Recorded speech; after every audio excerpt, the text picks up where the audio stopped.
अल्हम्दुलिल्लाहि वकफ़ा वसलामुन अला इबादिहिल्लज़ीना इस्तफ़ा अम्मा बाद फ़अऊज़ु बिल्लाहि मिनश्शैतानिर्रजीम बिस्मिल्लाहिर्रहमानिर्रहीम लक़द जाअकुम रसूलुम मिन अनफुसिकुम अज़ीज़ुन अलैहि मा अनित्तुम हरीसुन अलैकुम बिल मुमिनीना रऊफ़ुर रहीम सुब्हान रब्बिका रब्बिल इज़्ज़ति अम्मा यसिफ़ून व सलामुन अलल मुरसलीन वल्हम्दुलिल्लाहि रब्बिल आलमीन। अल्लाहुम्मा सल्लि अला सय्यिदिना मुहम्मद व अला आलि सय्यिदिना मुहम्मद व बारिक वसल्लम। अल्लाहुम्मा सल्लि अला सय्यिदिना मुहम्मद व अला आलि सय्यिदिना मुहम्मद व बारिक वसल्लम।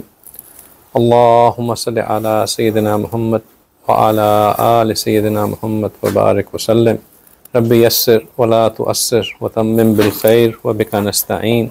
रब्बि ज़िदनी इल्मा या फ़त्ताह या फ़त्ताह या फ़त्ताह।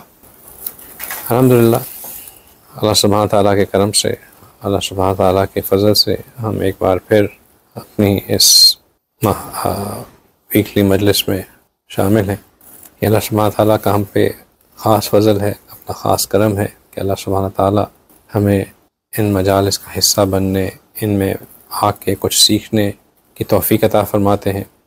अगर अल्लाह हम पे ये रहम ना फ़रमाए तो यकीनन हम अपनी तमाम तर कोशिश के बावजूद किसी न किसी ऐसे मसले में फंस जाएं कि कोई ऐसा उज़र आ जाए कि इस मजलिस से हमें महरूम होना पड़े। इन मजालिस में कंसिस्टेंटली आना, इनका हिस्सा बनना, इसमें ना तो मेरा कोई कमाल ना ही आपका कोई कमाल, ये महज़ अल्लाह की तौफ़ीक़। और जब तक अल्लाह हमें ये तौफ़ीक़ देते रहें उस वक्त तक हम अल्लाह का शुक्र अदा करते रहें। और अगर हमें यह महसूस हो कि ये तौफ़ीक़ छिन रही है तो फिर अल्लाह से गिड़गिड़ा के मांगे। एक बात याद रखें कि रिमाइंडर का मिलते रहना बहुत ज़रूरी होता है। जो लोग डायबिटीज़ के पेशेंट होते हैं उन्होंने ये ऑब्ज़र्व किया कि अगर वो अपनी या डायबिटीज़ के या बीपी के जिस किस्म के भी उस तरह की जो बीमारियां जिनको आपको you need to keep an eye on them, उनकी अगर आप फ्रीक्वेंट मेजरमेंट करते रहें, अपने रीडिंग्स लेते रहें, तो you are far more in control of your disease than those जो कि इनको पता ही नहीं होता कि उनकी बीमारी है कहाँ पे। डायबिटीज़ के पेशेंट्स के लिए एक डिवाइस आती है जो कि आप अपने बाजू में लगा दें, वो ख़ुद ब खुद आपके फ़ोन के ऊपर रीडिंग्स देती रहती है आपको, और जब शुगर हाई हो या लो हो तो अलार्म भी बजा देती है। वो आपको एक दिन में कई रीडिंग्स दे रही होती है, फिर उसी डेली रीडिंग्स के ऊपर आपकी एक हैबिट का चार्ट बन जाता है, उसी चार्ट के ऊपर फिर आपका वीकली चार्ट, मंथली चार्ट, और फिर उसके ऊपर आपका जो है वो HbA1c जो कैलकुलेट होना होता है वो उसके ऊपर कैलकुलेट हो जाता है। कहने का मकसद ये है कि जो बंदा डेली रिमाइंडर्स ले रहा हो, मुसलसल अपनी रीडिंग्स चेक कर रहा हो, वो बहुत माइंडफुल होता है, कॉन्शियस होता है कि मैंने अपने शुगर को किस तरह कंट्रोल में रखना है। वो खाने के फ़ौरन बाद भी अपनी रीडिंग्स चेक कर रहा होता है, पहले भी देख रहा होता है। उसको पता होता है कि मैं क्या खाऊंगा तो मेरा शुगर ऊपर चला जाएगा, क्या नहीं खाऊंगा तो वो सही रहेगा। What works, what does not work. एक रिमाइंडर जो है उसके हैबिट्स को, उसके एक्शंस को चेंज करने का सबब बन जाता है। तो अगर जिस तरह जिस्मानी इलाज के लिए रिमाइंडर्स जो हैं वो इंसान के एक्शंस को बदलने का सबब बन जाते हैं, तो रूहानी इलाज के लिए भी जब हम रिमाइंडर्स लेते रहते हैं तो वो हमारे इलाज का सबब बनते हैं। ये रिमाइंडर्स बहुत ज़रूरी हैं। जब हमें बार बार एक रिमाइंडर आता रहता है कि अल्लाह हमसे क्या चाह रहे हैं, नबी पाक सल्लल्लाहु अलैहि वसल्लम हमें क्या सिखा रहे हैं, क्या चीज़ अल्लाह को पसंद है, क्या चीज़ अल्लाह जिससे मना किया हुआ है, क्या शैतान के ट्रैप्स हैं, क्या वो चीज़ें हैं जिससे शैतान अपनी तरफ खींचता है, किन चीज़ों से हम फिसल जाते हैं, किन चीज़ों से हम बच सकते हैं। नबी पाक सल्लल्लाहु अलैहि वसल्लम ने किस चीज़ की तरगीब दी, किस चीज़ को मरगूब फरमाया, किस चीज़ को बताया कि ये जन्नत के करीब लेके जाने वाली है, किस चीज़ को जहन्नम में धकेलने वाला बताया। ये जब सारी बातें हमें बार बार सुनने को मिलती हैं तो दिल पे इनका असर होता है। जिस तरह शुगर की रीडिंग आप अपने फ़ोन पे देख के कहते हैं कि मैंने ये चीज़ छोड़ दूँगा तो मेरे शुगर स्टेबल होना शुरू हो जाएंगी, शुगर लेवल्स इन चेक आ जाएंगे। जब आप कुरान और हदीस के रिमाइंडर सुनते रहते हैं तो आपको पता चलता है कि मैं अगर ये बुरा काम छोड़ दूँगा तो मैं अपने अंदर अल्लाह की मोहब्बत को ज़्यादा पाऊँगा। मैं जब ये काम करना ज़्यादा कर दूँगा तो मुझे अल्लाह की बरकत अपनी ज़िंदगी में महसूस होना शुरू हो जाएगी। ये रिमाइंडर्स बहुत ज़रूरी हैं, लिहाजा इन रिमाइंडर्स को हासिल करने के लिए कोशिश करते रहना चाहिए, मेहनत करते रहना चाहिए। और अगर ये ना मिल रहे हों तो फिर अल्लाह से मांगना चाहिए कि या अल्लाह मुझे ऐसी जगह पे बिठा जहाँ मुझे आपके करीब होने की कोई ना कोई अच्छी बात सुनने का मौका मिले। लास्ट वीक हमने अल्लाह के करीब होने के लिए 3 शॉर्टकट्स के बारे में बात करना शुरू की, जिसमें से हमने कहा कि 3 शॉर्टकट्स जो हैं वो क्या क्या हैं? इत्तिबा सुन्नत, क़यामुल लैल और खिदमत खल्क़। तो उसमें इत्तिबा सुन्नत के अंदर हमने बहुत तफसील से बात की कि ज़ाहिरी सुन्नत भी है और बातनी सुन्नत भी है। जहाँ हमने अपने आप को सुन्नत के मुताबिक सजाना है, अपने चेहरे पे, अपने जिस्म पे, अपने हाल हुलिये में तब्दीली लेके आनी है। वहाँ एक और चीज़ भी बहुत ज़रूरी है, वो ये कि हम अपने मामलात में, अपने बातचीत में, अपने काम कारोबार में, अपनी माशरत में जो नबी पाक सल्लल्लाहु अलैहि वसल्लम के तौर तरीके हैं उनको लेके आएँ। और अपने मामलात, अपने काम काज, अपने तौर तरीके, अपनी डीलिंग्स में, अपनी इंटरेक्शंस में, अपने घर वालों के साथ, अपने बच्चों के साथ, अपने बड़ों के साथ जो चीज़ सुन्नत का हिस्सा बनती है, उसमें रसूल सल्लल्लाहु अलैहि वसल्लम की एग्ज़ाम्पल क्या है कि वो अच्छे इखलाक की है। सबसे अहम चीज़ ये है कि हमारे इखलाक अच्छे हों, हमारे लोगों के साथ जो डीलिंग्स हैं वो अच्छी हों, हमारे मैनरिज़म अच्छे हों, हमारे अंदर जो है वो एक सेल्फ़ अवेयरनेस हो कि मैं अपनी ज़ात से किसी को कितना नुकसान पहुंचाता हूं। और मेरी ज़ात से मुराद ये कि मेरी ज़ुबान से, मेरे हाथ से, मेरे अमल से, मेरे काम काज से उसको कितना सुख पहुंचता है और लोगों को कितनी तकलीफ़ पहुंचती है। मैं जब किसी के साथ डील करता हूं तो क्या वो सच्चाई के ऊपर बेस्ड होती है या उसमें कहानियाँ होती हैं। जब मैं किसी को कोई वादा करता हूं तो मैं क्या उसका वादा पूरा करता हूं या मैं उसको घुमाता रहता हूं। जब मैं किसी के साथ बात करता हूं तो मेरी ज़ुबान में नरमी होती है या सख्ती होती है। जब मैं अपने बड़ों से मिलता हूं तो क्या मैं उनको अदब दिखाता हूं, और जब मैं अपने छोटों से मिलता हूं तो मैं क्या उनके साथ मोहब्बत से पेश आता हूं या नहीं। ये सब के सब नबी पाक सल्लल्लाहु अलैहि वसल्लम के इखलाक के हमीदा का हिस्सा है। अल्लाह सुब्हानहू व तआला ख़ुद नबी पाक सल्लल्लाहु अलैहि वसल्लम की तारीफ़ करते हुए फरमाते हैं कि लक़द जाअकुम रसूलुम मिन अनफुसिकुम अज़ीज़ुन अलैहि मा अनित्तुम, कि आया है तुम्हारे पास रसूल तुम में कि बराए इसमें जो तुमको के भारी है इस पर जो तुमको तकलीफ़ पहुँचे। हरीसुन अलैकुम बिल मोमिनीना रऊफ़ुर रहीम, हरीस है तुम्हारी भलाई पर ईमान वालों के साथ नहायत शफ़ीक़ और मेहरबान है। रसूल सल्लल्लाहु अलैहि वसल्लम को तकलीफ़ पहुँचती है वो उस चीज़ से जो कि मुसलमानों को तकलीफ़ पहुँचाने वाली हो। उनको अच्छा ही नहीं लगता कि कोई मोमिन जो है वो तकलीफ़ में हो, बर्दाश्त नहीं कर पाते।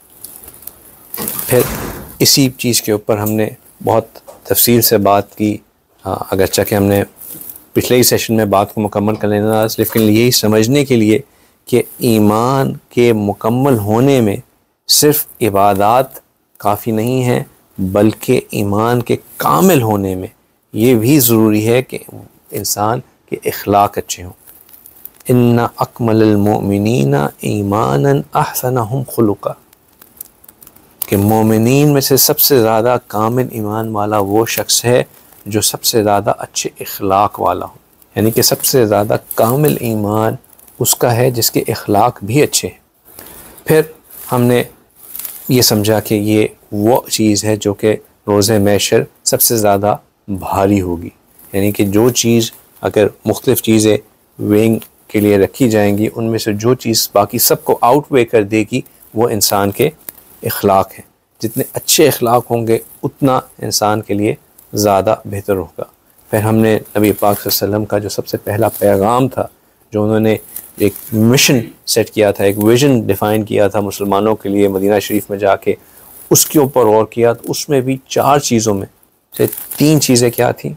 लोगों के साथ अच्छा सलूक करना, कि लोगों को आप सल्लल्लाहु अलैहि वसल्लम ने तरग़ीब किया कि अफ़शुस्सलाम, सलाम को फैलाओ, व अतमुत्ताम, लोगों को खाना खिलाओ, वसिलुल अरहाम, और रिश्तेदारियों को, रिश्ते नातों को निभाओ। और फिर कहा कि भाई जब लोग सो जाएं तो फिर वसल्लु वन्नासु नियाम, जब लोग सो जाएं उस वक्त जो है अल्लाह के साथ तहज्जुद करो, यानी कि उस वक्त जो है, यानी कि ये तमाम चीज़ें जो हैं ये ओवर एंड अबव फ़राइज़ है। इसका ये मतलब नहीं है कि फ़राइज़ को नेगलेक्ट करके ये करते रहे तो काफ़ी है।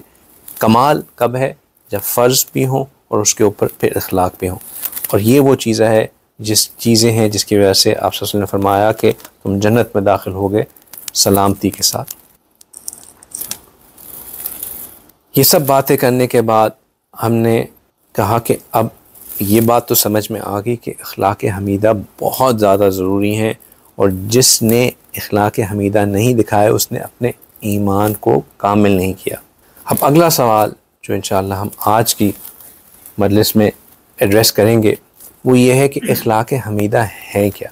आखिर जो हम बात कर रहे हैं कि अखलाक हमीदा, तो अखलाक हमीदा हैं क्या और इनका हसूल कैसे है? तो अगर ये समझा जाए कि अखलाक के हमीदा यानी कि सबसे बेहतरीन अच्छे अखलाक, इन सिंपल वर्ड्स, उसकी बेस क्या है? उसकी बेस ये है कि हम ऐसे हों कि हमारे हाथ और हमारे कौल और फेल से किसी मुसलमान को कोई तकलीफ़ ना पहुँचे। अच्छे अखलाक में पहली चीज़ जो है वो कुछ करने वाली नहीं है बल्कि कुछ ना करने वाली है। इन अदर वर्ड्स कि अगर हम किसी के साथ कुछ भी ना करें लेकिन सिर्फ ये करें कि हमारी वजह से किसी को तकलीफ़ ना पहुँचे, तो हमने अपनी अच्छे अखलाक की बेस को स्ट्रॉन्ग कर दिया। मैं हमेशा एक बात कहता हूँ कि अगर आप ग्राफ वाइज प्लॉट किया जाए तो जो एक्स एक्सिस पे लाइन होती है उसके नीचे नेगेटिव होता है, उसके ऊपर पॉजिटिव होता है। तो एक्स एक्सिस से नीचे ये है कि हम लोगों को तकलीफ़ पहुंचाने वाले हों, हमारी ज़ुबान, हमारे अमल, हमारे हाथ, हमारा किरदार लोगों को तकलीफ़ पहुंचाने वाला हो। अगर हम पहली चीज़ ये नहीं है कि हम ये भी कर रहे हों और उसके साथ जो है हम सलाम भी बहुत करते हों, उसके साथ हम खाने भी बहुत खिलाते हों, उसके साथ जो है हम सिला रहमी के ऊपर भी बहुत लेक्चर देने वाले हों, लेकिन जब मौका मिले, जहाँ मौका मिले किसी को नीचा दिखा दिया, किसी को कोई ऐसी बात कह दी, किसी को ताना दे दिया, किसी को दुख पहुंचा दिया, किसी को मैनिपुलेट कर लिया, किसी को जो है गुस्सा चढ़ा तो 1-2 लगा दी। ये जब हम कर रहे होंगे तो हमारा एक नेगेटिव में एक खाता चल रहा होगा जो पॉजिटिव को हमेशा नेगेट करता रहेगा। बेस स्ट्रॉन्ग करनी है तो हमें 0-0 पे आना पड़ेगा, और वो 0-0 स्टेट क्या है कि हमारे हाथ और हमारे ज़ुबान से किसी को तकलीफ़ ना पहुंचे। हम अपने अंदर एक तो ये है ना कि रोज़े महशर हमें इनाम पे इनाम मिल रहा है कि हमने इसके साथ ये किया, हमने उसके साथ ये किया, हमने उसके साथ ये किया, बहुत लोगों के साथ भलाई की। और एक ये है कि रोज़े महशर कोई ऐसा ना हो कि वो आके क्लेम कर सके कि इसने मुझे तकलीफ़ पहुंचाई। अब कौन ज़्यादा बेहतर है, वो जो कि बहुत इनाम ले रहा हो या और लेकिन उसके साथ क्लेम करने वाले भी बहुत हों, या वो जिसका क्लेम करने वाला कोई भी ना हो? वो बेहतर है जिसका क्लेम करने वाला कोई भी ना हो। नबी पाक सल्लल्लाहु अलैहि वसल्लम ने कहा कि रोज़े महशर सबसे ज़्यादा मज़लूम कौन होगा? सहाबा इकराम ने कहा अल्लाह और अल्लाह के रसूल सबसे ज़्यादा बेहतर जानते हैं। उन्होंने कहा सबसे ज़्यादा मज़लूम, सबसे ज़्यादा मुफलिस शख्स वो होगा जिसके पास बेइंतहा नेकियां हों, उसने खूब अच्छे काम किया हों, हज भी हों, रोज़े भी हों, ज़कात भी हो, उम्रे भी हों, नवाफिल भी हों, बहुत नेकियां हों, लेकिन वो ढेरियों के अंबार लेके आया हो, लेकिन उसने बहुत से लोगों को दुख दिया हो।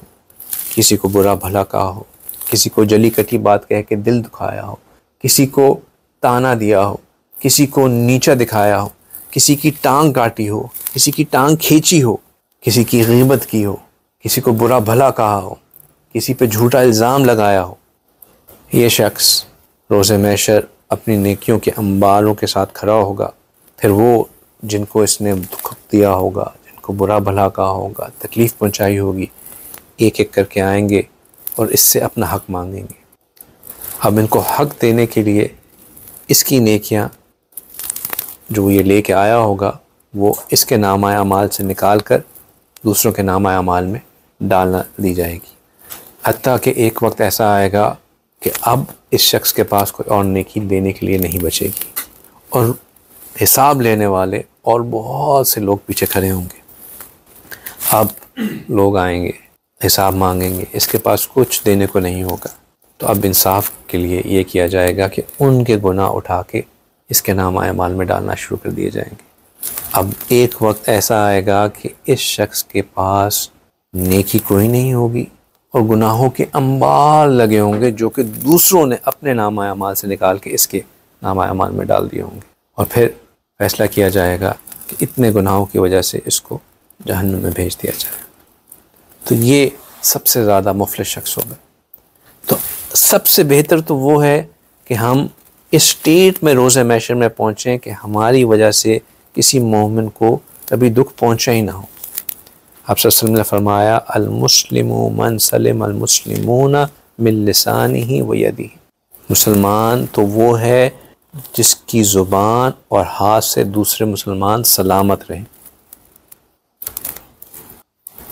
अल्लामा अनवर शाह कश्मीरी रहमहुल्लाह ताला, उन्होंने जब सही बुखारी की तशरीह शरह लिखी उसमें उन्होंने फरमाया कि मुसलमान सिर्फ वही है, मुसलमान सिर्फ वही है जिसकी ज़ुबान और हाथ से दूसरे मुसलमान सलामत रहें।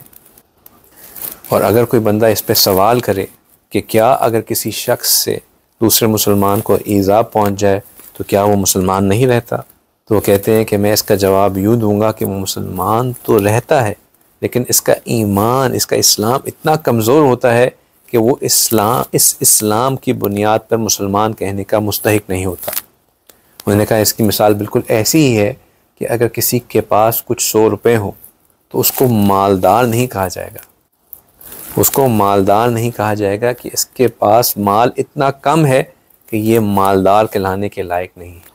तो जब किसी मुसलमान को हमारे हाथ से, हमारे ज़ुबान से तकलीफ़ पहुंच रही हो तो फिर हमारे इस्लाम इतना कमज़ोर हो जाता है कि अब हमें मुसलमान कहना उसी तरह काफ़ी नहीं जिस तरह 100-200 रुपये वाले को मालदार कहना काफ़ी नहीं। अल-मुअमिनु मन आमिनहुन नासु अला दिमाइहिम व अम्वालिहिम। कामिल मोमिन वो है जिसके जान भी जिससे लोगों की जान भी महफूज हो और माल भी महफूज हो। आप सल्लल्लाहु अलैहि वसल्लम ने यही बात समझाने के लिए बनी इसराइल का एक नेक मुत्तकी औरत का वाक़या कोट किया। आप सल्लल्लाहु अलैहि वसल्लम ने फरमाया कि एक मुत्तकी औरत थी लेकिन उसके घर में एक बिल्ली थी। उस बिल्ली ने उस घर को कोई नुकसान पहुंचा दिया जिस पे उसको गुस्सा आया। उसने उस बिल्ली को बांध लिया और भूखा प्यासा रखा और इस एक बिल्ली को तकलीफ़ देने की वजह से अल्लाह सुब्हाना ताला ने उसको जन्नत से उसका नाम निकाल के उसको जहन्नुम वालों में उसका नाम शामिल कर दिया। अगर बिल्ली जैसी एक हकीर जानवर के लिए जन्नत हराम हो सकती है तो इंसान जिसको अशरफुल मखलूक़ात कहा गया उसको तकलीफ़ पहुँचाने पर क्या अजर मिलेगा। हदीस मुबारका में कई जगह पे नबी पाक सल्लल्लाहु अलैहि वसल्लम ने इस बात की बार बार तरगीब दी। मुसलमान दूसरे मुसलमान का भाई है, वो कभी अपने दूसरे मुसलमान भाई को नीचा नहीं दिखाता, उसको हकीर नहीं करता। जो कोई अपने मुसलमान भाई की ज़रूरियात को पूरा करता है अल्लाह उसकी ज़रूरियात को पूरा करते हैं। जो किसी अपने मुसलमान भाई की मुश्किल को दूर करता है अल्लाह सुब्हानहू तआला उसकी मुश्किलात को रोज़े महशर दूर करेंगे। तो दूसरों को ईज़ा ना पहुँचाना ये वो बेस है जो कि इखलाक हमीदा की, जिसके ऊपर अच्छे इखलाक बनते हैं कि हमारे अमल से, हमारे कौल से लोग महफूज रहें। अच्छा, ईज़ा ना पहुंचाने में सिर्फ ये नहीं है कि हम ईज़ा, किसी को तकलीफ़ पहुंचाएं, किसी से तकलीफ़ को दूर करना जो कि किसी की तकलीफ़ का पोटेंशियल बन सकता है, उस तकलीफ़ को हटाना, ये भी इसमें शामिल है कि हमारा मतलब हम जानते हैं कि जैसे मिसाल के तौर पे मेरे घर के बाहर मेरे गेट से एक रॉड निकल रहा है। अब मुझे पता है कि जो भी आ जा रहा होगा ये रॉड रात के अंधेरे में उसको चुभ सकता है, उससे वो ठोकर खा सकता है, इससे उसको चोट लग सकती है। अब मैं सिर्फ इस पे कि यार आंखें खोल के चले, मैं क्या करूं, ये सोच के उसको वैसे ही रहने दें, या हम ये सोचें कि थोड़ा सा मेरा ख़र्चा है, लेकिन अगर मैं इसको रॉड को हटा दूं, या मैं इसको लेवल ऑफ कर दूं, या मैं इसकी जगह कोई और ऑल्टरनेट अरेंजमेंट कर दूं, तो ये लोगों को तकलीफ़ से हटाने का सबब बन सकता है। तो ये भी उसी में शामिल है कि मेरी ज़ात से किसी दूसरे मुसलमान को तकलीफ़ ना पहुँचे। बुखारी शरीफ की रिवायत है कि एक बनी इसराइल का एक गुनाहगार और बदकार बंदा कहीं जा रहा था, रास्ते के करीब एक दरख्त था, दरख्त की शाख रास्ते की तरफ झुकी हुई थी, लोगों के लिए तकलीफ़ का बाइस बन रही थी। इस आदमी ने इसको काटा और रास्ता साफ़ कर दिया। आप सल्लल्लाहु अलैहि वसल्लम फरमाते हैं फ़शकरल्लाहु वग़फ़र लहू, कि अल्लाह सुब्हाना ताला ने इसकी इस अमल की कदरदानी फरमाई और इसकी मग़फ़िरत कर दी। दूसरे के लिए रास्ते से अज़ियत को हटाना, दूसरे के लिए तकलीफ़ को दूर करना, ये भी मग़फ़िरत का सबब बन जाता है, अच्छे इखलाक की बेस बन जाता है। आप सोचिए कि हम इस बात पे तो बहुत ज़ोर देते हैं कि अगर हम नमाज के लिए जाएं तो बाजमात नमाज में पहली सफ़ में हमें जगह मिलनी चाहिए, और उसके लिए हम ऑफ़न ये हदीस भी कोट करते हैं कि अगर लोगों को पता चल जाए कि पहली सफ़ का सवाब कितना है तो वो आपस में एक दूसरे से झगड़ना शुरू कर दें, यहाँ तक कि आपस में कुरानंदाज़ी करें कि पहली सफ़ में कौन खड़ा हो। इतना सवाब है पहली सफ़ में खड़े होने का। जहाँ ये हदीस मौजूद है वहाँ एक और हदीस भी मौजूद है।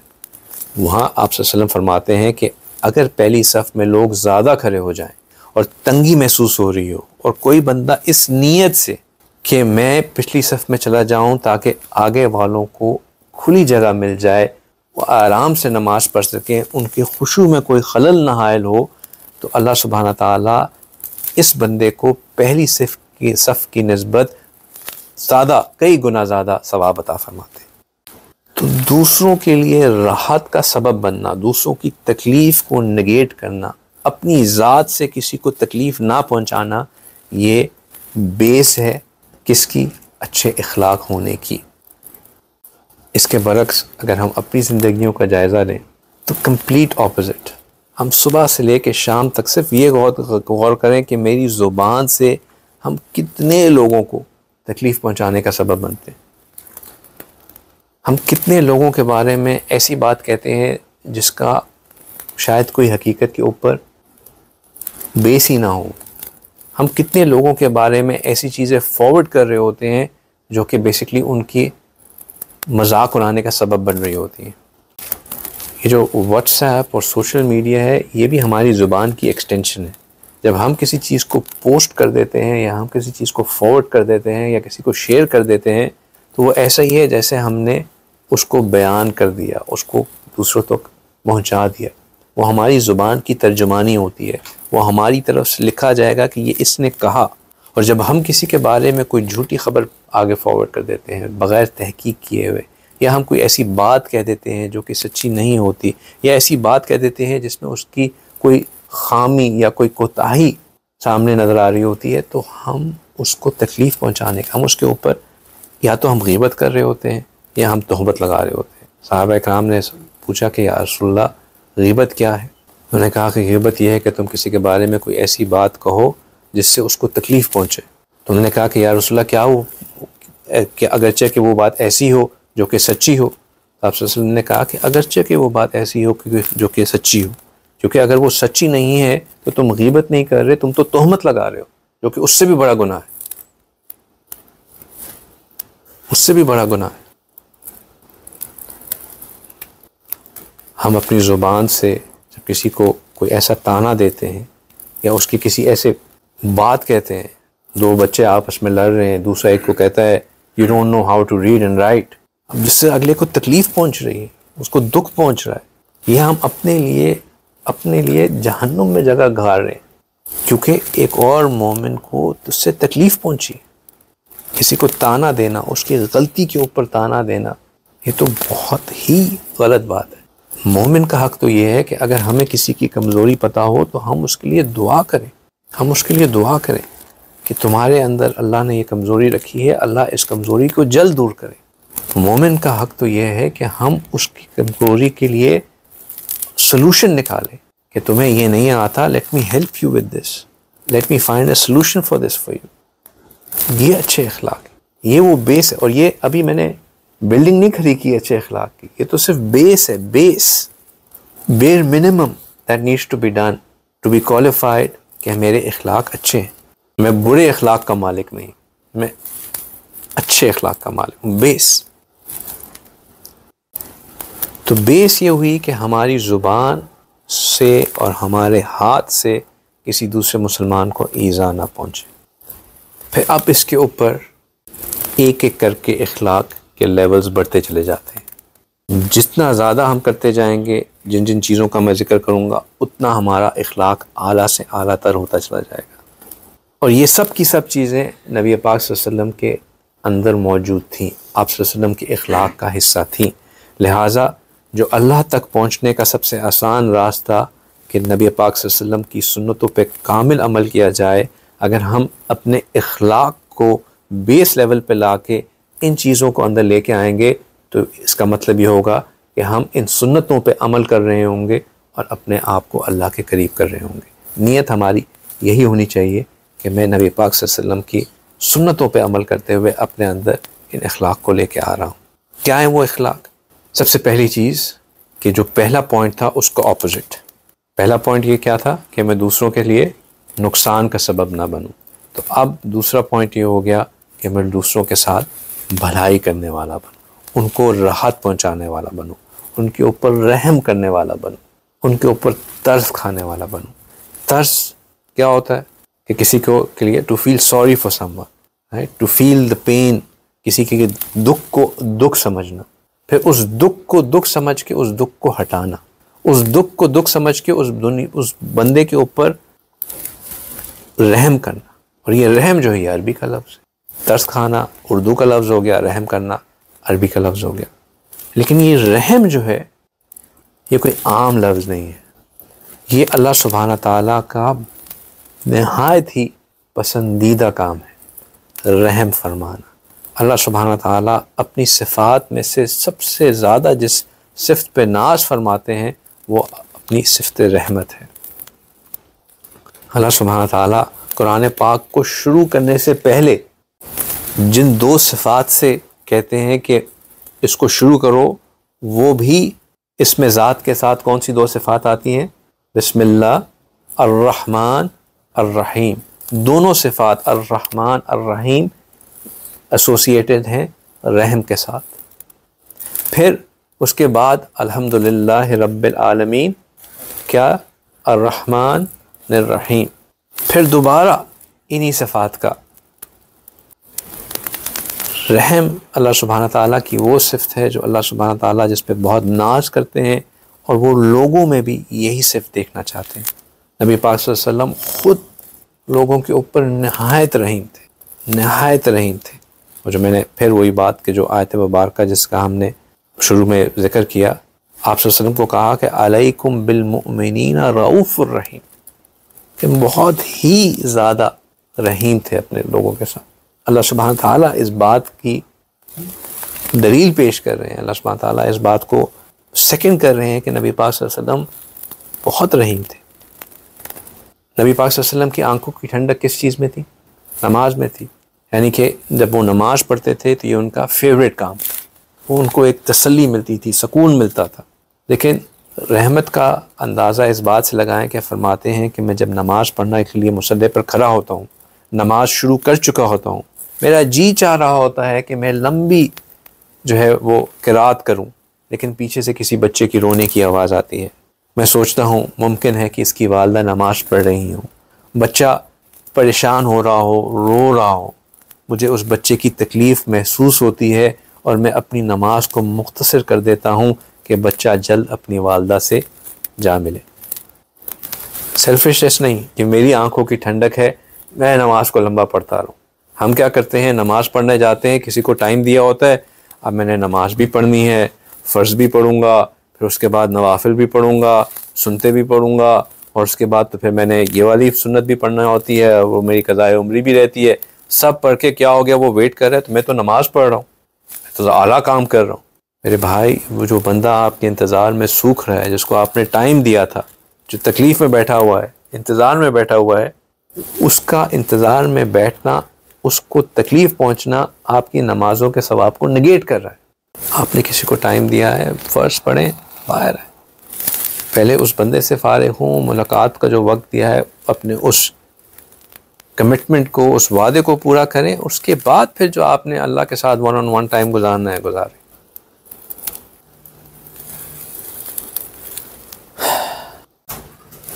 एक जन्नती औरत थी जो बनी इसराइल में बिल्ली को तकलीफ़ पहुंचाने की वजह से कहाँ चली गई, जहन्नम में चली गई। एक और औरत भी थी बनी इसराइल में, और वो बिल्कुल नेककार नहीं थी, बल्कि उसके लिए जो लफ्ज़ इस्तेमाल किया नबी पाक सल्लल्लाहु अलैहि वसल्लम ने कि वो एक बदकार औरत थी, बदकार औरत थी। एक दफ़ा एक कुएं के पास से गुज़र रही थी कि उसने देखा कि एक कुत्ता है जो कुएं के करीब खड़ा हुआ है और वो सख्त प्यासा है, प्यास की वजह से उसकी ज़ुबान बाहर निकली हुई है, मौत के करीब हो चुका है। उस औरत ने अपना मौज़ा उतारा, अपने दुपट्टे के साथ बांधा और उससे कुएं के अंदर डाल के पानी निकाला और कुत्ते को पिलाया। अल्लाह सुब्हानहू तआला ने इस अमल की वजह से उसकी मग़फ़िरत फरमा दी। क्यों? क्योंकि उसने एक बेजान के ऊपर रहम किया। नेक मुत्तकी औरत बिल्ली को तकलीफ़ पहुँचाने की वजह से जहन्नुम में जा पहुँची, और एक बदकार औरत रहम करने की वजह से जन्नत में जा पहुँची। रहम करना बहुत अहम, बहुत बड़ी चीज़ है। कुछ अहादीस आती हैं रहम की फ़जीलत बयान करने के लिए, बंदा सुनता है हैरान हो जाता है कि मैं अब तक क्यों इन पीछों से, इन कामों से हिचकिचाता रहा, क्यों मैं इन कामों से पीछे बढ़ता रहा, जबकि इस कदर इसका सवाब है।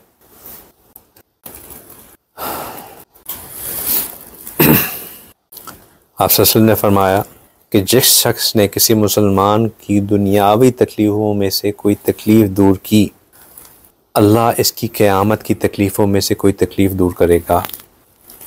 और जो शख्स किसी की तंगदस्ती के लिए आसानी करता है, अल्लाह सुब्हानहू तआला इसके लिए दुनिया और आखिरत में आसानी फरमा देते हैं। और जिसने किसी मुसलमान की पर्दापोशी की, अल्लाह दुनिया और आखिरत में इसकी पर्दापोशी फरमा देते हैं। और अल्लाह सुब्हानहू तआला इस वक्त तक बंदे की मदद में लगे रहते हैं जब तक कि वो बंदा अपने भाई की मदद में लगा रहता है।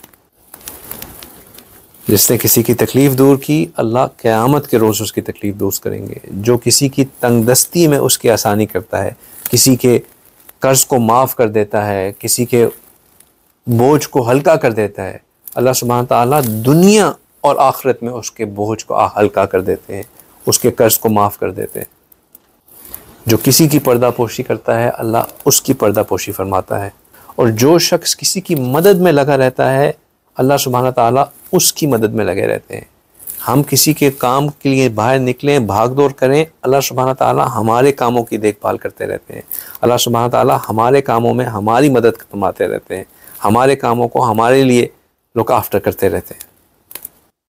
एक और हदीस में आता है कि the one who stage with the one who is sick, जो किसी ऐसे शख्स के साथ रहता है जो कि बीमार हो और उसके लुक आफ्टर करता है, उसको उसका ख्याल रखता है, उसकी तीमारदारी करता है,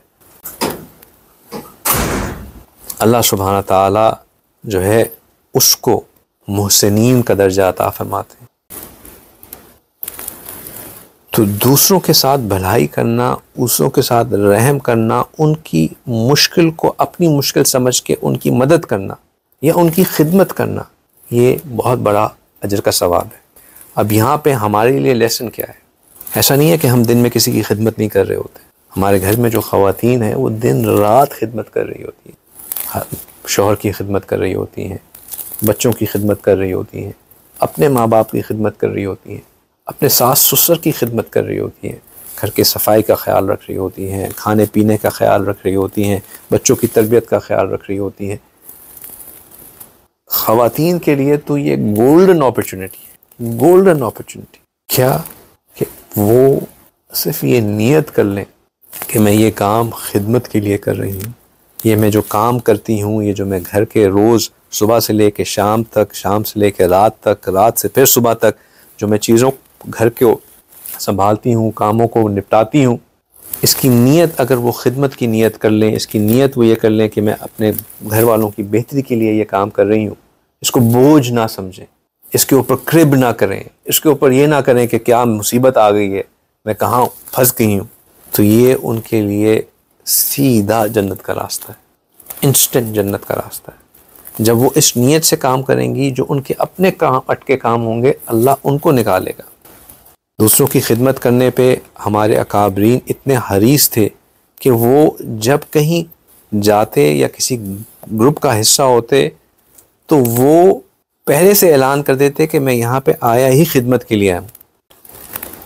इब्राहिम बिन अदम रहमुल्लाह के बारे में आता है कि जब वो अपने साथियों के साथ सफ़र किया करते थे तो वो ऐलान कर दिया करते थे कि इस जमात में जिसका कोई काम होगा वो खिदमत के लिए मुझे आवाज़ दे। ना सिर्फ इस चीज़ के लिए बल्कि वो समझते थे कि लोगों को सोते हुए जगाना, नमाज के लिए जगाना, उनको वज़ू के लिए पानी मुहैया करना, अजान देना, वो सारी जिम्मेदारियां भी अपने लिए कर लेते थे। और ये इसके अलावा था कि वो इबादत में अपना टाइम गुजारते थे, क्योंकि वो समझते थे कि किसी के साथ मदद करना कितना बड़ा जो है अजर वाला काम है। एक और इसी तरह हमारे सल्फ सालेहीन में से एक हज़रत थे, वो जब सफ़र पे जाया करते थे, चाहे वो जिहाद का हो या उसके अलावा हो, वो ऐलान कर देते थे कि जिस किसी ने हाथ धोने हों, जिस किसी ने कपड़े धोने हों, जिस किसी ने वज़ू करना हो, वो मुझे काम दे दिया करे, मैं करूँगा। लिहाजा जैसे ही किसी को देखते कि उसने अपने कपड़े धोने, ख़ुद जाके उससे कपड़े ले लेते, दूसरों के कपड़े धो के उनको दिया करते। वो कहते हैं कि मैंने तो पहले ही ऐलान कर दिया था कि यह काम मैं क्या करूँगा। जब वो फोत हुए तो लोगों ने उनके हाथों की तरफ देखा कि उनके ऊपर लिखा हुआ था कि ये बंदा जन्नतियों में से है, one of the people of the paradise. तो लोगों की मदद करना, लोगों के लिए भलाई करना, लोगों की खैर ख्वाही का सोचना, ये बहुत ही अजर वाला काम है और बहुत ही आला काम है। मुहद्दिसीन की दुनिया में एक हदीस है जिसको मुसलसल बिल अव्वलियत कहा जाता है। इसकी वजाहत यह है कि जब कोई शागिर्द अपने उस्ताद के पास हदीस पढ़ने जाता है तो उस्ताद सबसे पहले वो हदीस पढ़ाते हैं, यानी कि मुसलसल बिल अव्वलियत है, यानी कि शुरू से। और ये सिलसिला कोई अभी 10-20 साल से नहीं चल रहा, बल्कि दौरे नबूवत से लेके आज तक यही सिलसिला है कि जो शख्स अपने शागिर्द को हदीस पढ़ाने लगता है वो पहले जो है ये हदीस पढ़ाते हैं। क्या हदीस पढ़ाते हैं और इसमें कमाल क्या है? इस हदीस का कमाल इसका मज़मून है। हदीस क्या है? हदीस मुबारका में के अल्फाज हैं कि अर्राहिमून यरहमुहुमुर रहमान इरहमू अहलल अर्दी यरहमकुम मन फिस समाई, कि रहम करने वालों पर रहमान रहम करता है, तुम ज़मीन वालों पर रहम करो, आसमान वाला तुम पे रहम करेगा। अर्राहिमून यरहमुहुमुर रहमान, कि रहम करने वालों पर रहमान रहम करता है। क्या है इसका मज़मून? रहम करना, नरमी करना, नरमी करने वाला बने। ये नरमी एक ऐसी सिफ्त है जिस मामले में दाखिल हो जाती है इसको खूबसूरत बना देती है, और जिससे निकल जाती है वहाँ से खूबसूरती निकल जाती है। आप लोगों ने ये बात कई दफ़ा पहले सुनी होगी कि कुरान पाक का जो सेंट्रल वर्ड है, यानी कि 15th जुज़ के बिल्कुल सेंटर में जो लफ्ज़ बनता है, कि इसके लेफ़्ट पे भी equal amount of word, right पे भी इक्वल अमाउंट ऑफ वर्ड, वो लफ्ज़ सूरह कहफ के अंदर एक लफ्ज़ है जिसको अक्सर कुरान पाक में मोटा करके लिखा हुआ होता है। क्या लफ्ज़ है वो?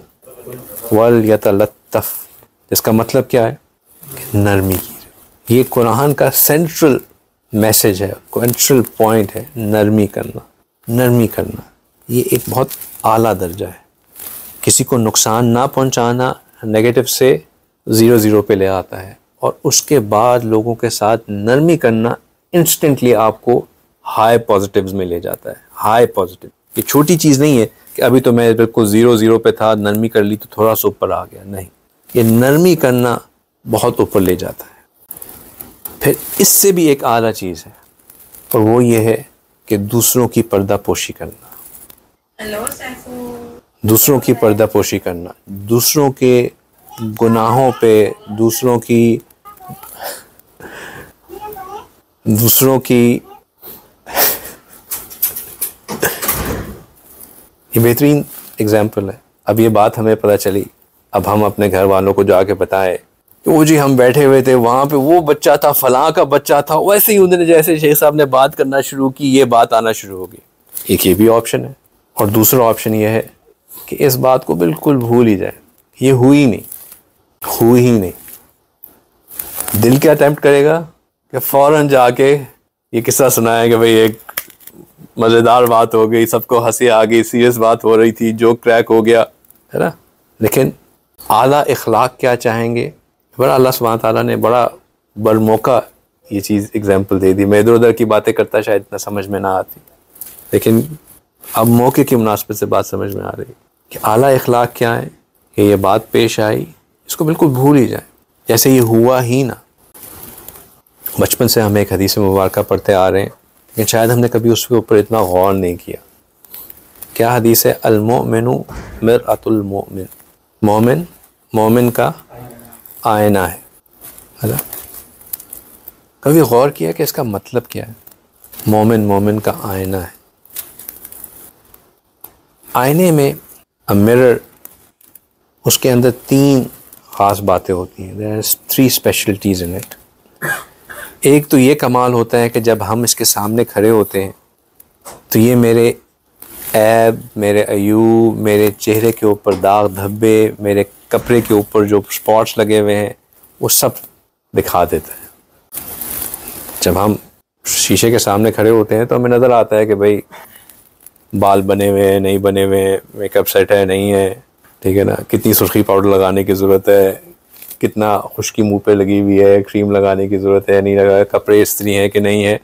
हम जो चीज़ अपने ऊपर नहीं देख रहे होते वो शीशा हमें बता देता है कि भाई सेट हो के नहीं। और जब बंदा सेट होता है तो फिर कहता है यार चलो तो मैं ज़बरदस्त लग रहा हूँ, और जब नहीं होता तो फिर, जब सेट होता है तो यूँ भी करके देखता है, यूँ भी करके देखता है, हर लिहाज से देखता है कि मैं अब इस एंगल से सही लग रहा हूँ, इस एंगल से सही लग रहा हूँ। शीशा हमें सब चीज़ें बिल्कुल बता देता है। लेकिन मज़ेदार बात यह कि जब हम अच्छे नहीं लग रहे होते तो ये नहीं कहता आय हाय क्या बदसूरत चीज़ आ गई मेरे सामने। कभी शीशे ने, जैसे ही हम उसके सामने गए, शीशे ने हमें नेगेटिव कमेंट नहीं दिया, वो हमें मौका देता है कि अपने आप को सही कर लो, जो चीज़ें अच्छी नहीं लग रही उनको अच्छा कर लो।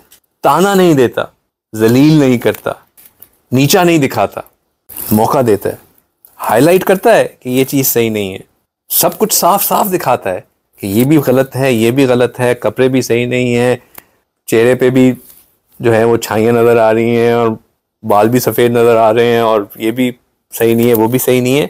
लेकिन आपको लेट डाउन नहीं करता, आपको आपके बारे में बुरा नहीं फील कराता, आपको आपकी हकीकत दिखाता है, लेकिन आपको आपके बारे में बुरा नहीं फील कराता। नबी पाक सल्लल्लाहु अलैहि वसल्लम ने क्या फरमाया? मोमिन दूसरे मोमिन के लिए क्या है? आईना है। यानी कि जब हमने किसी को उसकी बुराइयां बतानी है, उसके फ्लॉज बताने हैं, उसकी शॉर्ट कमिंग्स दिखानी है, उसके बारे में कोई ऐसी चीज़ जो कि उसके अंदर ऐब है या फ़िलहाल कमी है वो हाईलाइट करनी है, तो हमें भी शीशा बनना पड़ेगा। ये सब बताना भी पड़ेगा, लेकिन इस तरह बताना पड़ेगा कि उसको अपने आप, उसको छोटापन ना फील हो, उसको बुरा फील ना हो, उसको आप ऐब ना लगे, उसको ताना ना महसूस हो। फिर शीशे के अंदर दूसरी खूबी ये है कि ये जितनी भी खामियां, कमियां मेरे अंदर होती हैं वो उतनी ही दिखाता है जितनी मेरे में ये ऐसा नहीं होता कि अगर मेरे यहाँ पे ऊपर एक ड्राई स्पॉट है तो वो शीशे के सामने जाऊंगा तो वो इतना बड़ा करके दिखा देगा कि मैं नजर ही नहीं आ रहा, सिर्फ ड्राई स्पॉट ही नजर आ रहा है। मेरे कपड़े पे कोई धब्बा लगा हुआ है तो कहेगा कि बस लगता है कि धब्बा चलता हुआ आ रहा है, बाकी तो कोई है ही नहीं। लिहाजा हम जो अपने मोमिन का भाई है के लिए, मोमिन के लिए आईना है, तो जब हमने किसी को उसकी गमी बतानी है तो उतनी ही बतानी है जितनी वो है। उसको एग्जैजरेट नहीं करना है, उसको बढ़ा चढ़ा के उसको हाईलाइट नहीं करना है, उतना ही रखना है जितना कि उसके अंदर ऐब है।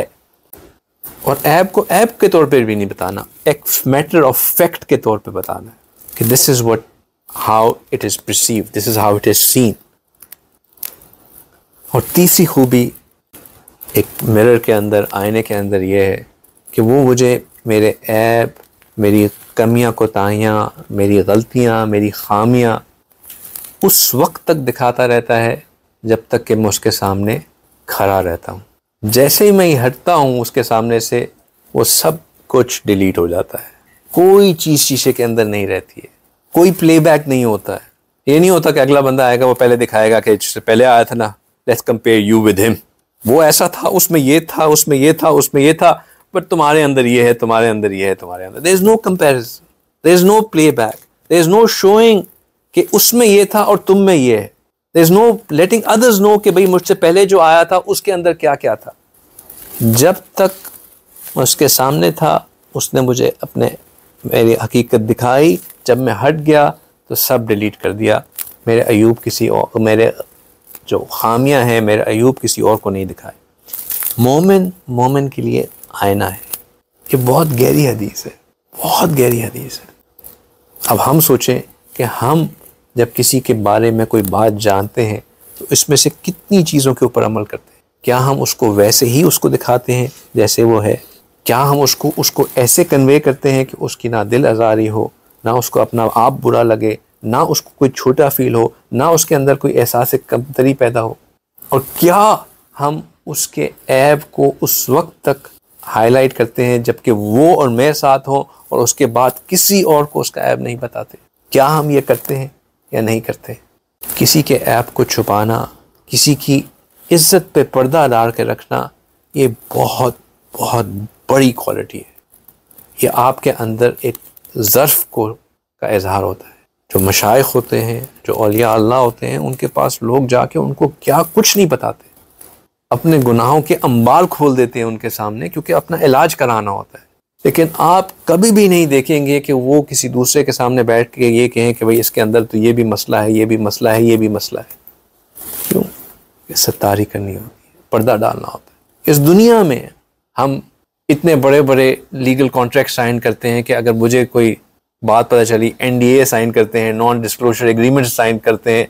मेडिकल प्रोफेशन में, लॉ प्रोफेशन में एथिक्स का सबसे बड़ा हिस्सा ये है कि भाई डॉक्टर जो है वो किसी की बीमारी को हाईलाइट नहीं करेगा, किसी की डिजीज़ के बारे में बात नहीं करेगा। लॉयर्स किसी के फैक्चुअल मैटर्स को जो इन केस ऑफ केस उसके सामने खुले होंगे वो किसी के सामने डिस्क्लोज नहीं करेगा। तो अगर दुनियावी एथिक्स ये हो सकते हैं तो हमारी रूहानी उसमें ये चीज़ें क्यों नहीं हो सकती? हमारी डे टू डे डीलिंग्स में ये क्यों नहीं हो सकती? याद रखिए कि जो परवरदिगार हमारे ऐबों पे पर्दा डालता है और वो पर्दा डालना जानता है और वो सत्तारी के सदके अयूब को छुपाता रहता है और इज़्ज़त देता रहता है, वही परवरदिगार जलील करना भी जानता है, रुस्वा करना भी जानता है। और ये बात भी ज़हन नशीन कर लीजिए कि अल्लाह रब्बुल इज़्ज़त अपनी ज़ात के बारे में बंदों की कमी कोताही को तो बर्दाश्त कर लेते हैं, लेकिन बंदों के बारे में अगर कोई आदमी गलती करता है तो फिर अल्लाह सुब्हान ताला जलाल में आते हैं। और फिर जब वो जलाल में आते हैं तो फिर वो इंतकाम लेते हैं, और फिर वो इंतकाम इस तरह लेते हैं कि वो बंदों से सत्तारी को हटा लेते हैं और वो फिर पगड़ियों को उछालते हैं, बंदे को जलील करते हैं। अगर हम कभी ये सोचें ना कि मेरी कोई बुराई, मेरी कोई गलती किसी के सामने खुल गई है, तो उस वक्त हम नी जर्क रिएक्शन ये होता है कि इसने मेरी ये बात किसी को बता दी, इसने मेरी ये बात, इसको मैंने राजदान बनाया था, इसने ये बात लीक कर दी। या हमारी माजी की कोई बात किसी के बारे में पता चल जाए तो फिर हम कहते हैं कि उसने खोल दिया, उसने सीक्रेट नहीं रखी। लेकिन हकीकत ये होती है कि शायद हमारा कोई अमल अल्लाह को पसंद नहीं आ रहा होता, जिसकी वजह से अल्लाह सुब्हानहू तआला सत्तारी का पर्दा हटा देते। ऐसे मौक़ों पर लोगों को ब्लेम करने के बजाय अल्लाह से रुजू करना चाहिए और कसरत से इस्तिग़फ़ार करना चाहिए, कसरत से इस्तिग़फ़ार करना चाहिए। क्योंकि जब तक अल्लाह सत्तारी का मामला रखते हैं, कोई हमारे किसी पर्दे पे फाश नहीं कर सकता। आप सल्लल्लाहु अलैहि वसल्लम ने फरमाया, जो बंदा अपने मुसलमान भाई के अयूब को छुपाता है या मुसलमान भाई के एक ऐब को छुपाएगा, अल्लाह क़यामत के दिन इसके ऐब पर पर्दा डालेगा। और जो बंदा किसी भाई के अयूब को खोलेगा, अल्लाह ताला इसको अयूब को खोलेंगे, यहाँ तक कि इसको घर में रुस्वा कर देंगे, घर में रुस्वा कर देंगे। चलते नहीं या रुक जाए? घंटा तो हो गया। मेरे लिए तो इसको 3 सीरीज़ बनाना बहुत आसान काम है। अगले हफ्ते भी मेरा बयान तैयार होगा। बताइए, थक गए हैं? अपनी कैपेसिटी बताइए, मैं उसके हिसाब से फिर डिसीजन लेते हैं। जी ऑनलाइन भाई, खामोश रहना बहुत अच्छी बात है, लेकिन जब कोई सवाल पूछा जाए तो उसका जवाब देना ज़्यादा अफजलियत में जवाब देना ज़्यादा बेहतर है। तो बात में बयान ही मुकम्मल होगा फिर। चले, एक भाई ने तो कहा कि डन फॉर टुडे, ठीक है, चले जज़ाकल्लाह। और चले ये वाला पॉइंट पूरा कर लेते हैं, फिर जो बाकी चीज़ें जो इखलाक हमीदा के लिए ज़रूरी हैं उसको हम नेक्स्ट टाइम पे ले जाएंगे, ठीक है, क्योंकि ऑलमोस्ट अभी 10 बज गए, ख़त्म होते होते 11 बज जाएगा।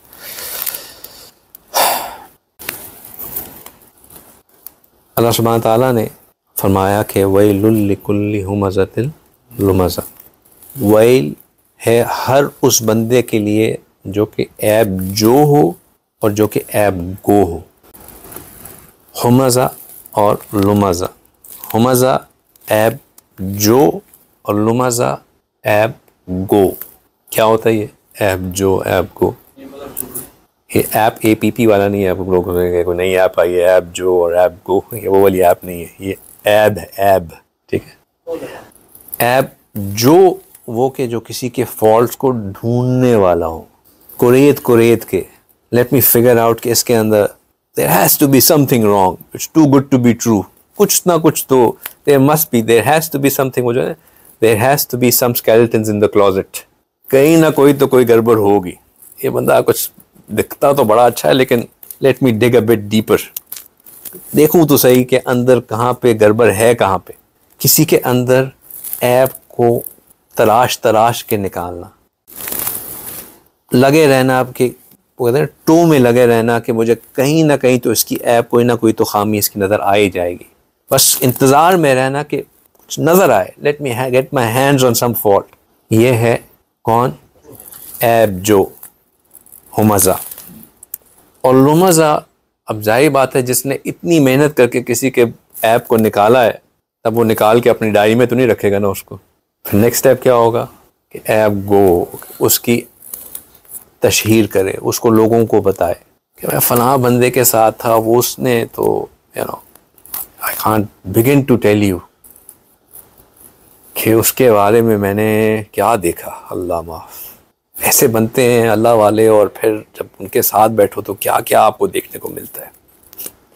ये होती है आपको फिर मसाला लगा के पूरा सिनेरियो बिल्ड करके और आवाज़ में दुख पैदा करके फिर बात बताना, ये ऐब गो है। दूसरों की ऐबों को हाईलाइट करना, ऑपोजिट ऑफ मिरर। मोमिन का आईना होता है, और मिरर किसी के ऐबों की तशहीर नहीं करता, उनको ट्रांसमिट नहीं करता। हम जैसे ही किसी के बारे में कुछ पता चले फ़ौरन उसकी तशहीर करना शुरू कर देते हैं। और इसमें सबसे जो बुरी चीज़ है वो ये है कि हमें किसी के माजी के बारे में कोई बात पता चले, माजी में वो कोई चीज़ करता हो और उसको अब हाईलाइट किया जाए कि उसने तो उस फ़लाँ वक्त में ये बात कही थी, वो तो फ़लाँ वक्त में ऐसा था। अल्लाह सुब्हानहू तआला इस बात को इतना नापसंद फरमाते हैं कि आप सल्लल्लाहु अलैहि वसल्लम ने फरमाया कि जो शख्स किसी शख्स के किसी ऐसे ऐब को जिस पे वो तौबा कर चुका हो दूसरों के सामने फैलाता है, तो अल्लाह सुब्हानहू तआला उसको उस वक्त तक मौत नहीं देते जब तक कि वो ख़ुद उस ऐब में मुब्तला ना हो जाए। और हमें क्या पता कि जो हम बात फैला रहे हैं उस पे वो शख्स तौबा कर चुका है या नहीं कर चुका है। अगर वो शख्स उस पे तौबा कर चुका है और अब हम उसके बारे में वो बात फैला रहे हैं, तो हम अपने लिए तैयार हो जाएं इस बात पे कि नाउज़ बिल्लाह अल्लाह हमें उस वक्त तक मौत नहीं देंगे जब तक हम खुद उसमें मुब्तला ना हो जाए। बहुत ख़तरनाक बात है, बहुत ख़तरनाक बात है। और वैलुल लिकुल्ली, वैल क्या चीज़ है? वैल नबी पाक सल्लल्लाहु अलैहि वसल्लम ने फरमाया कि वैल जहन्नुम में एक वादी का नाम है, और इस वादी में इतना शदीद अजाब होता है कि ख़ुद जहन्नुम रोज़ाना 70 मरतबा इस वादी के अजाब से पनाह मांगती है। ख़ुद जहन्नुम इस वादी के अजाब से पनाह मांगती है।